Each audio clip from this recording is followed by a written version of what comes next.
Chapter number 3 ના 5મા વિભાગની અંદર કે જે તે વ્યક્તિના વિકાસની અંદર બે બાબતો અસર કરે છે, તો કે એક વાતાવરણ અને એક જનીન તત્વ એટલે કે વારસો. તો વારસાની અંદર આપણે થોડુંક જોયું કે આ વિશ્વની અંદર અનેક બધી જાતિઓ જોવા મળે છે અને આ દરેક જાતિ જે છે એ જાતિના લક્ષણો અને ગુણધર્મો સાથે જળવાયેલી હોય છે કે દરેક પ્રકારના લક્ષણો સરખા હોય છે, ગુણધર્મો સરખા હોય છે. અને એટલા માટે જ આપણે જોઈએ કે જે એક જાતિનું વ્યક્તિ હોય, જ્યારે કે પ્રાણી હોય, પશુ હોય, પક્ષી હોય, એ જ જાતિના બાળકને જન્મ આપે છે. ધારો કે મનુષ્ય તો મનુષ્ય બાળકને જન્મ આપે છે, પ્રાણી છે, સિંહ છે, વાઘ છે, ચિત્તો છે, તો એમને એ જાતિના લોકો એવી રીતે જન્મ આપે છે. એમ જનીન તત્વો જે છે એ વધારે અસર કરે છે.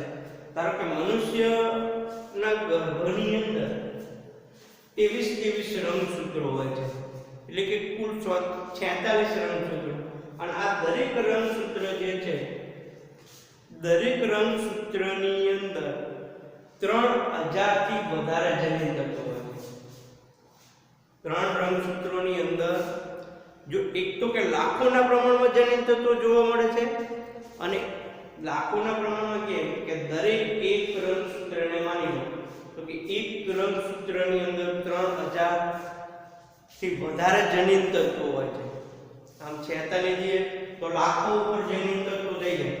એટલે આ જનીન તત્વોના હિસાબે એક જોડિયા બાળકો છે, એ જોડિયા બાળકોની અંદર પણ વિચારણા, અનુમાન કે સ્વભાવ કે આવે આ બાબતોની અંદર ભિન્નતા જોવા મળે છે. તો આ જે બાબતોની અંદર ભિન્નતા જોવા મળે છે, તો કે બધા જ ગુણધર્મો મનુષ્યની અંદર રહેલા દરેક ગુણધર્મો અને લક્ષણો એ બે પ્રકારના જોવા મળે છે. એ બે પ્રકારના ગુણધર્મો અને લક્ષણો કયા છે?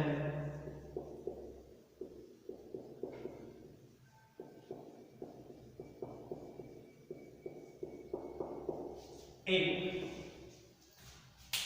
અપ્રગટ અથવા પ્રસન્ન વારસો.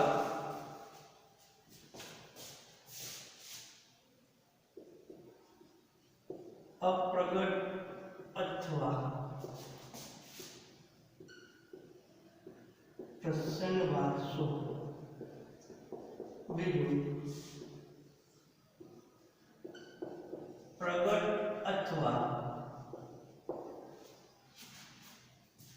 પ્રગટ અથવા પ્રભાવી વારસો.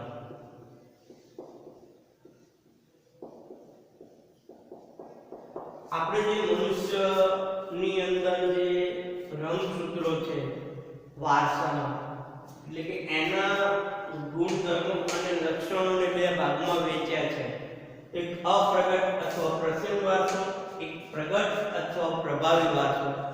તો અપ્રગટ અથવા પ્રભાવી વારસો કોને કહેવાય? અપ્રગટ અથવા પ્રસન્ન વારસો કોને કહેવાય એ આપણે જોવાનું છે કે અપ્રગટ અને પ્રસન્ન વારસો તમે કોને કહી શકો.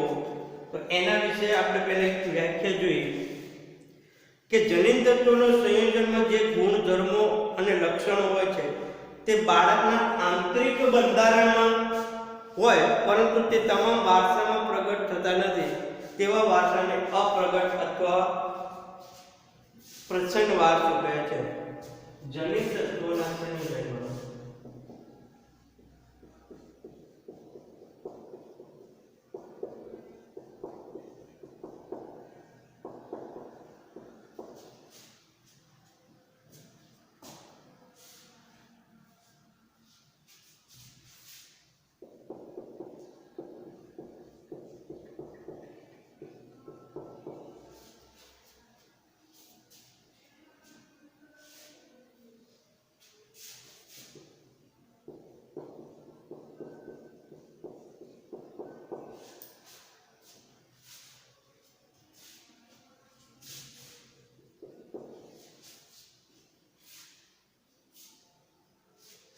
તે બાળકના આંતરિક બંધારણ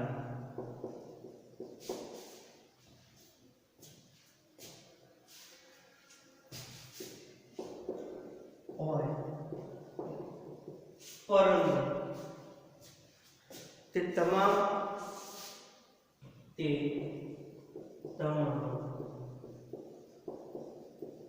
વારસામાં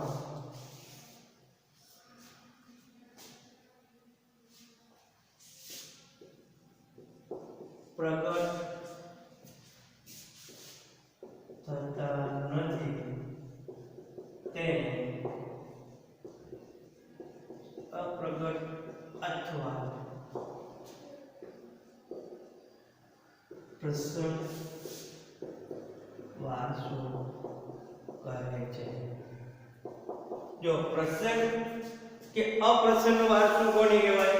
તો કે જનીન તત્વોના સંયોજનમાં જે ગુણધર્મો અને લક્ષણો બાળકના આંતરિક બંધારણની અંદર કે જે દેખાતા નથી પોતાના શરીરની અંદર, એટલે આપણે દાખલા તરીકે કેવું હોય તો બ્લડ પ્રેશર છે, ડાયાબિટીસ છે, કેન્સર જેવા જે રોગો છે કે જે કુટુંબના અમુક લોકોને થયેલા હોય, એ બાળકના ગર્ભથી ઈ લઈને આવે. ડાયાબિટીસ છે કે બ્લડ પ્રેશર હાઈ લો તો એ જે છે બાળકના આંતરિક બંધારણમાં હોય, જેને આપણે પ્રગટ થતા નથી, આપણે જોઈ શકતા નથી, તેવા બંધારણને અપ્રગટ અથવા પ્રભાવી વારસો કહેવામાં આવે છે. પછી બીજો છે કે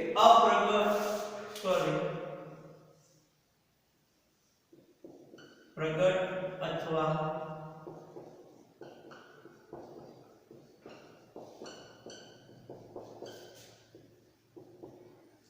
જો અપ્રસન્ન કે અપ્રગટ વારસો આપણને ખબર પડી કોને કહીએ?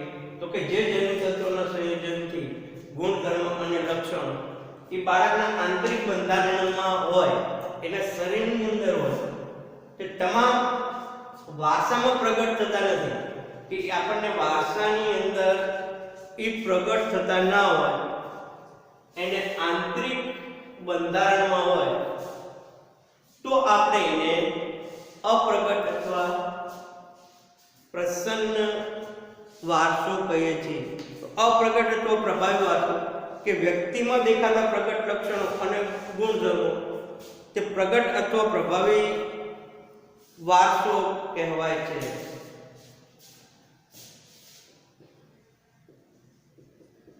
વ્યક્તિમાં દેખાતા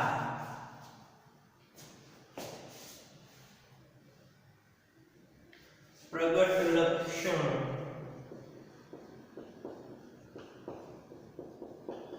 કે ગુણધર્મો તે પ્રગટ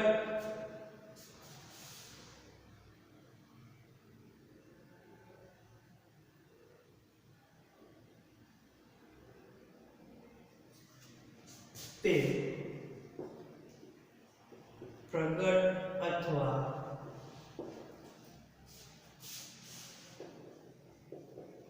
પ્રભાવી વારસો છે. શું કહેવાય કે અપ્રગટની અંદર કે જે એના શરીરની અંદર એના મા-બાપના લક્ષણો લઈ કે ગુણધર્મો લઈ જે બાળકો જન્મે છે એ બાહ્ય આપણે નથી જોઈ શકતા, એના એ લક્ષણો કે ગુણધર્મો એને અપ્રગટ અથવા પ્રભાવી વારસો કહેવાય. તો પ્રગટ અને પ્રભાવી વારસો કોને કહેવાય? તો કે જે વ્યક્તિમાં પ્રગટ થતા લક્ષણો અને ગુણધર્મો તે પ્રગટ અથવા પ્રભાવી વારસો કહેવાય. ઉદાહરણ તરીકે આપણે લેવું હોય ઊંચાઈ, કે બાળકના માતા પિતામાંથી જે ઊંચું હોય તો બાળક એવું ઊંચું થાય. વજન, મા બાપ જેટલું વજન, આંખ અને વાળનો રંગ. જો ઉદાહરણ તરીકે આપણે એવું હોય તો પ્રગટ અથવા પ્રભાવી વારસો કોને કહેવાય? જે આપણે જોઈ શકતા હોય. ધારો કે એના કુટુંબનો કોઈ સદસ્ય ની હાઈટ ઊંચી હોય અને એ બાળક જેમ જેમ મોટો થતો જાય એના માતા પિતા જેટલી જ હાઈટ થાય, માતા પિતાનો જેટલું વજન હોય એટલું જ વજન થાય. ત્યારે માતાની કે પિતાની આંખ માંજરી હોય તો બાળક પણ આંખ અને વાળનો રંગ એવો જ લઈને જન્મે છે અને એ આપણે જોઈ શકીએ છીએ. એને પ્રભાવિત અથવા પ્રગટ વારસો કહેવાય. પછી બીજી એક વાત કરવી હોય તો કે ચામડીનો રંગ.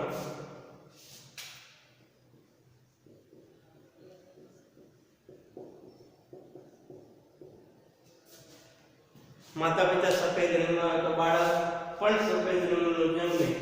એ અપ્રગટ વારસો કહેવાય.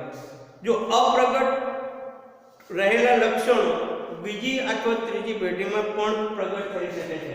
આપણે કીધું ને આપણે કે અપ્રગટ કે અપ્રગટ લક્ષણો એવું નથી કે એક જ પેઢીની અંદર જોવા મળતા હોય, પણ આ અપ્રગટ લક્ષણો જે છે એ બીજી કે ત્રીજી પેઢીમાં જોવા મળે છે. એવું નથી હોતું ચાલો આપણા માતા પિતા ડાયાબિટીસનો દર્દી છે આપણા બાળકને પણ થાય, પણ આપણા જે લક્ષણો છે આપણા બાળકની અંદર આવે જે અપ્રગટ લક્ષણો જે છે એ જ વારસાની અંદર આવે એવું જરૂરી નથી. કારણ કે આપણા બાળકો છે અને એમના બાળકો જે છે કદાચ બીજી પેઢી અથવા ત્રીજી પેઢીમાં પણ આ અપ્રગટ લક્ષણો જોવા મળે છે. એટલે કે માતા પિતાને જે રોગ હોય એ રોગ ક્યારેક બીજી અથવા ત્રીજી પેઢીની અંદર પણ જોવા મળતા હોય છે.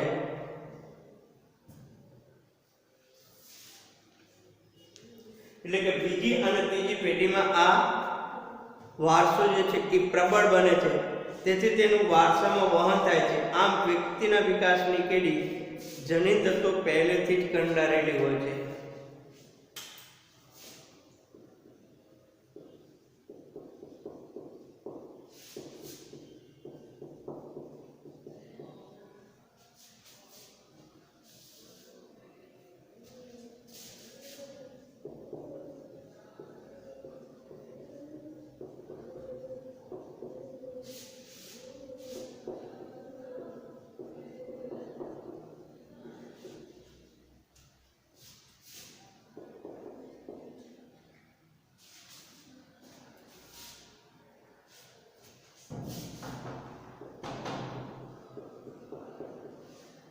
એટલે કે એક બાળકના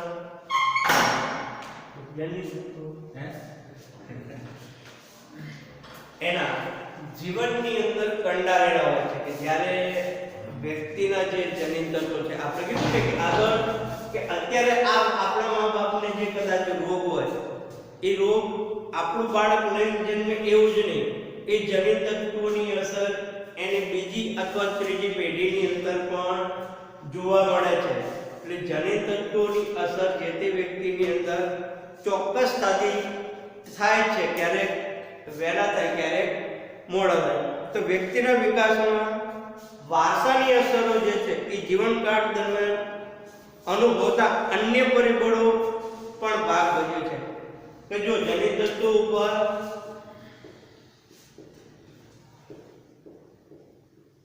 અન્ય પરિબળો પણ ભાગ ભજવે છે. કયા અન્ય પરિબળો? તો એને થોડાક ભાગની અંદર વહેંચવામાં આવ્યા છે કે અન્ય પરિબળોની અંદર જૈવિક પ્રક્રિયા,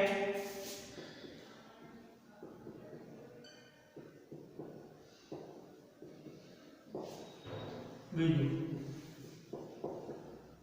બોધાત્મક પ્રક્રિયા અને ત્રીજું સામાજિક આવેગિક પ્રક્રિયા.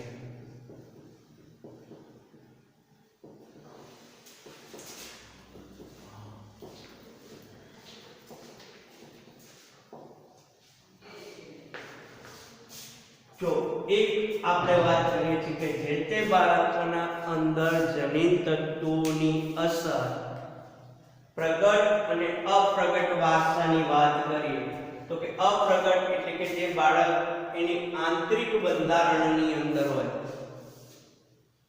કે ઉદાહરણ તરીકે આપણે લેવું હોય કે કુટુંબના કોઈ પણ સદસ્યનો ડાયાબિટીસનો રોગ છે, હાર્ટ બ્લડ પ્રેશરનો રોગ લો, એ બાળકની અંદર એ પેઢીમાં ઉપસ્થિત થાય છે.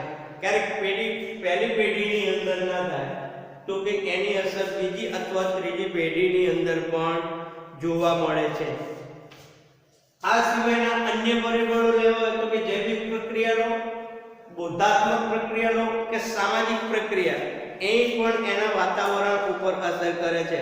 તો જૈવિક પ્રક્રિયાની અંદર આપણે જોઈએ તો કે વિકાસ મહદ અંશે જનીન તત્વો ઉપર આધારિત હોય છે.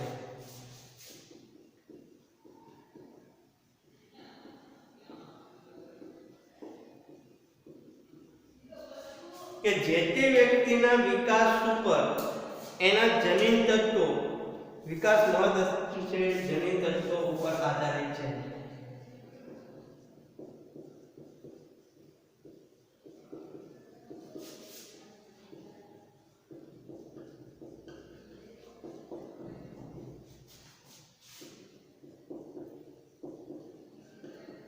એટલે કે જે તે બાળકનો વિકાસ થોડા અંશે એના જે જનીન તત્વો છે એના ઉપર આધારિત છે, જે એક જૈવિક પ્રક્રિયા છે. જો આ પ્રક્રિયા મા બાપ તરફથી વારસામાં જનીન તત્વોના રૂપમાં મળે છે,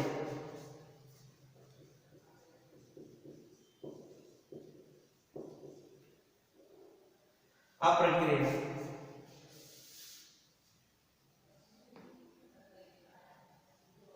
મા બાપ તરફથી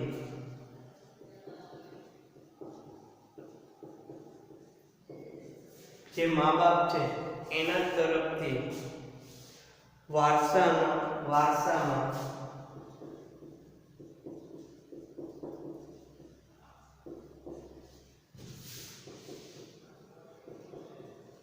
રૂપે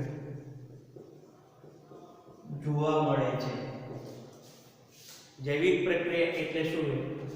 તો કે આપણો જે વિકાસ છે મહેન્દ્ર છે જનીન તત્વો ઉપર આધારિત છે, અને આ જે જનીન તત્વોની પ્રક્રિયા છે એ મા બાપ તરફથી વારસામાં મળે છે. દાખલા તરીકે ઉદાહરણ આપવું હોય તો આપણે એક ઉદાહરણ આપીએ તો કે શરીરનું વજન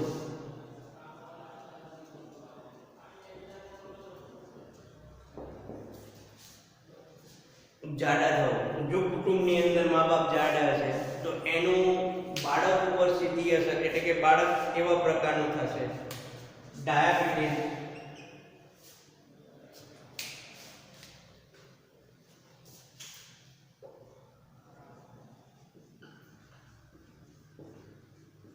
કુટુંબના કોઈ સદસ્યને ડાયાબિટીસ જેવો રોગ હોય તો એ ડાયાબિટીસ બાળકમાં થાય છે. હૃદય રોગ, આવા જે જૈવિક પ્રક્રિયાના ભાગ રૂપે જોવા મળે છે. જો જૈવિક પ્રક્રિયાની અંદર શું આવે કે જૈવિક પ્રક્રિયા એટલે કેવી તો કે આપણા વિકાસમાં મહદઅંશે જનીન તત્વો ઉપર આધારિત છે. કે જે 23 રંગસૂત્રો છે અને દરેક રંગસૂત્રોની અંદર 3000 થી વધારે જનીન તત્વો છે. એ જે જનીન તત્વો એ બાળકના વિકાસની અંદર સારો એવો ભાગ ભજવે છે.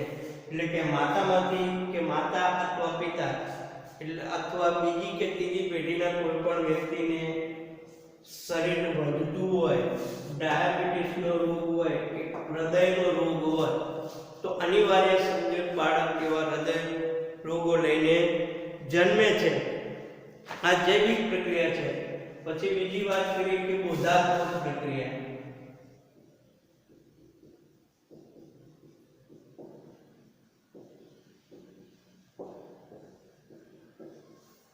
મા બાપની અંદર કોઈ ઘરની અંદર હોશિયાર હોય તો એ બાળક એવું ઉત્પન્ન થશે. એટલે કે વિકાસમાં થતા કેટલાક ફેરફારોની વાત કરીએ તો કે ચિંતન, અનુભૂતિ, સમસ્યા ઉકેલની સૂઝ, ભાષા પ્રયોગ વગેરે માનવ વેપારો સાથે સંકળાયેલા છે. જો વિકાસની અંદર જે ફેરફાર થાય છે કે આપણા વિકાસની અંદર થતો ફેરફાર એ કેવો હોય તો કે જે વિકાસની અંદર થતો ફેરફાર બોધાત્મક કે ચિંતન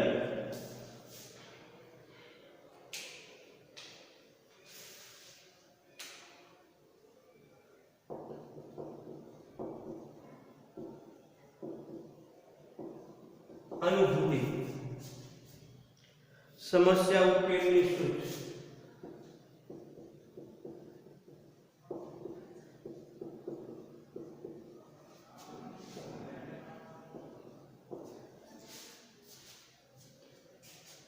भाषा प्रयोग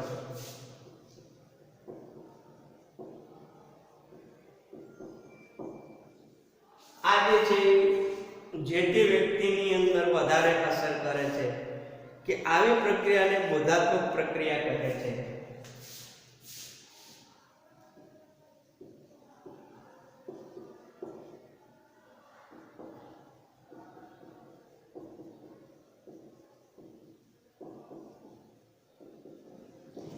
એવું કહેવાય કે જે કુટુંબની અંદર મા બાપો સારું એવું ચિંતન કરી શકતા હોય, અનુભૂતિ એમને સારી થતી હોય, સમસ્યાનો ઉકેલ કે ભાષા એકદમ સારી હોય, એ બાળક વારસાની અંદર લઈ જન્મે છે કે સમસ્યાનો ઉકેલ શોધવા માટે એ બીજા વ્યક્તિ ઉપર આધાર રાખતા નથી. જો ઉપસ્થિત થયેલા સંજોગોમાં વ્યક્તિ કેવી રીતે વર્તન કરે છે તે પરથી આ પ્રક્રિયાની અનુભૂતિ થાય છે. જો આવી પ્રક્રિયા જે છે એ ઉપસ્થિત થયેલો સંજોગ એટલે કે કોઈ એવો સંજોગ ઉભો થયો તો એના જીવનની અંદર કેવી અસર થાય છે એ આ બોધાત્મક પ્રક્રિયા ઉપર આધારિત છે. વ્યક્તિ પ્રશ્નોના નિરાકરણ દરમિયાન જે ભાષા વાપરે છે તે જ વર્તન કરે છે, તે આવી બાબતોના પ્રતિબંબિત થાય છે. એટલે કે કોઈ પણ પ્રકારનો પ્રશ્ન હોય એના નિરાકરણ માટે એ જે ભાષાનો ઉપયોગ કરે એને વારસામાં મળેલી અમુક પ્રકારની ભાષાઓ હોય છે. દાખલા તરીકે અહીંયા આપ્યું કે રસ્તામાં વાહન અચળાય. ધારો કે તમે વાહન લઈ જતા હોય વ્હીકલ અને કોકની સાથે અથડાઈ ગયું, તો જ્યારે વાહન કોકની સાથે અથડાઈ જાય છે ત્યારે જે સારા એવા વાતાવરણમાંથી આવતો હોય છે કે જેને સારા એવા જનીન તત્વો મળેલા છે, એ વ્યક્તિ શું કરશે કે અકસ્માતના સમયે એ નરમાઈથી પેશ આવશે. કદાચ પોતાનો માપ હોય તો એ માફી માંગી લેશે અને શાંત મનવાળી સ્વસ્થ વ્યક્તિ જે છે, શાંત મનવાળી હોય, સ્વસ્થ વ્યક્તિ હોય, એ શું કરે, કદાચ પોતાનો માપ ના હોય તો પણ માફી માંગી લેવી, એટલે કે એ માફી માંગી લે છે. જ્યારે ઉગ્ર સ્વભાવવાળી વ્યક્તિ છે, કુટુંબની અંદર કોઈ ઉગ્ર સ્વભાવવાળી વ્યક્તિ હોય તો સામે જેને સાધન ભટકાડેલું છે, અથડાયેલું છે, તો એને સામે ગુસ્સો થઈ જશે અને અવનવા શબ્દોનો ઉપયોગ કરશે કે આંધળો છે, જોતો નથી. આવી બધી બાબતો જે છે એ બોધાત્મક પ્રક્રિયા ઉપર આધારિત છે કે કુટુંબના સભ્યો શાંત સ્વભાવના હોય તો એ અકસ્માતને શાંતિ રીતે માફી માંગી લે છે. જ્યારે કુટુંબની અંદર કોઈ ઉગ્ર સ્વભાવવાળું હોય અને આવો અકસ્માત થતાં કદાચ પોતાનો વાંક હોય તો પણ એ સામે વાંક કાઢશે અને અવનવા શબ્દોનો ઉપયોગ કરશે. આમ એક જ પ્રકારના સંજોગમાં જુદી જુદી વ્યક્તિ તેના બોધાત્મક વિકાસ પ્રમાણે ભાષા વાપરે છે. જો એક જ પરિસ્થિતિએ બંનેનો અકસ્માત સરખો થયો, સામેનો વ્યક્તિએ અકસ્માત કર્યો કે આપણે પોતે, પણ એ બોધાત્મક પ્રક્રિયાથી એને હાવ સારું એવું ચિંતન, અનુભૂતિ કે સમસ્યાનો ઉકેલ કે ભાષાનો પ્રયોગ એ એકદમ વ્યવસ્થિત કરશે. ભલે સંજોગ એક જ છે પણ વારસો એમનો કેવો છે એની અસર સીધી એમાં જોવા મળશે. તે જ પ્રમાણે પ્રશ્નપત્રના ઉત્તરો દરેક વિદ્યાર્થી સરખા હોતા નથી. આમ બોધાત્મક વિકાસ પ્રમાણે વ્યક્તિ ક્રિયા કરે છે. વ્યક્તિ જે તે ક્રિયા એ બોધાત્મક પ્રક્રિયા આધારિત કરે છે કે દરેક પ્રશ્નનો જવાબ જે છે એ દરેક વ્યક્તિ સરખી રીતે આપતા હોતા નથી, એમાં બોધાત્મક પ્રક્રિયા જે છે એ સૌથી વધારે અસર કરે છે કે એ પ્રકારનો સ્વભાવ જે છે એવો સ્વભાવ એની અંદર જોવા મળે છે. ત્રીજો, સામાજિક આવેગિક પ્રક્રિયા.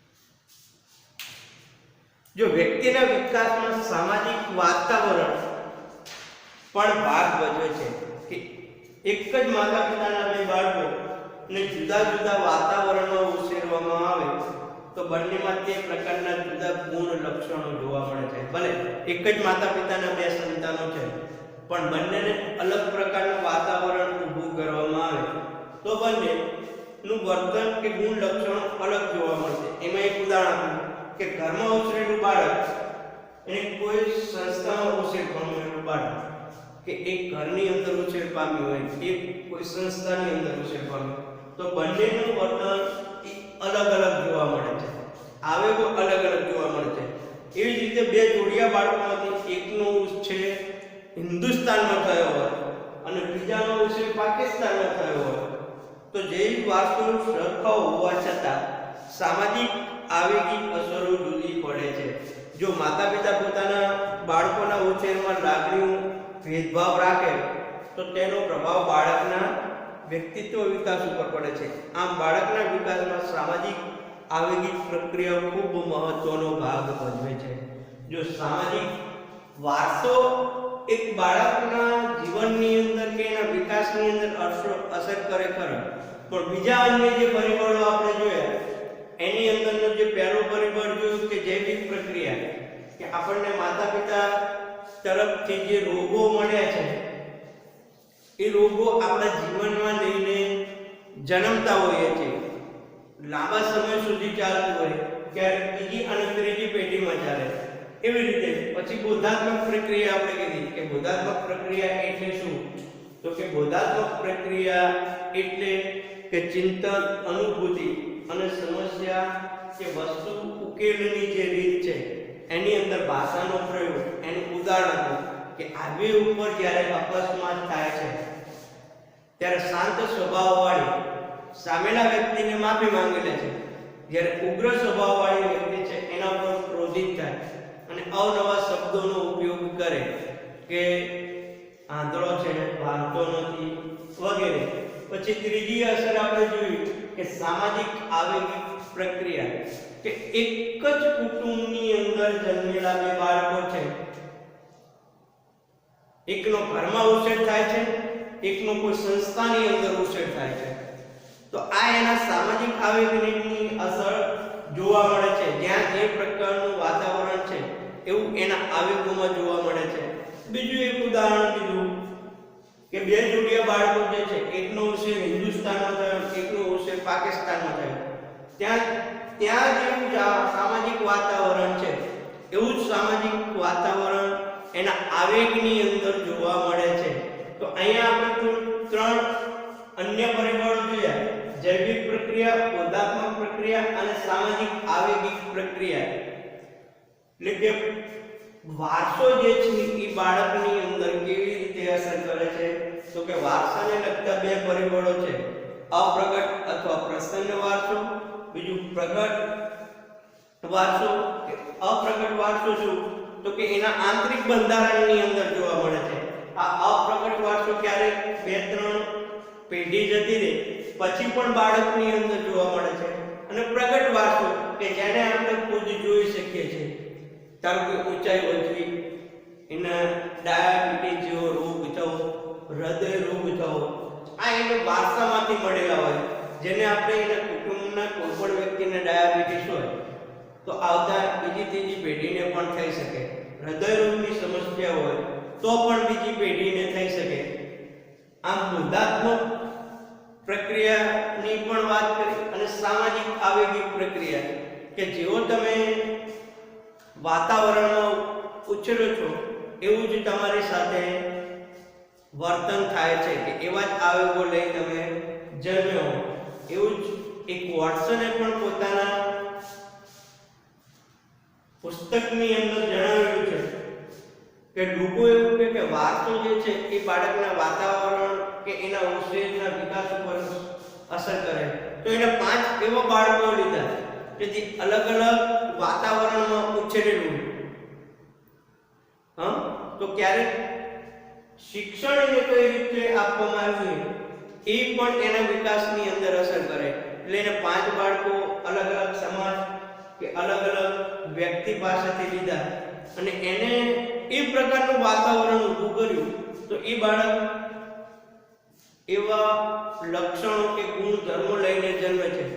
તો અહીંયા વારસાના જે લક્ષણો જે છે, વારસો કઈ રીતે અસર કરે છે, એના અન્ય પરિબળો પણ જોયા કે જૈવિક પ્રક્રિયા, બોધાત્મક પ્રક્રિયા અને સામાજિક પ્રક્રિયા.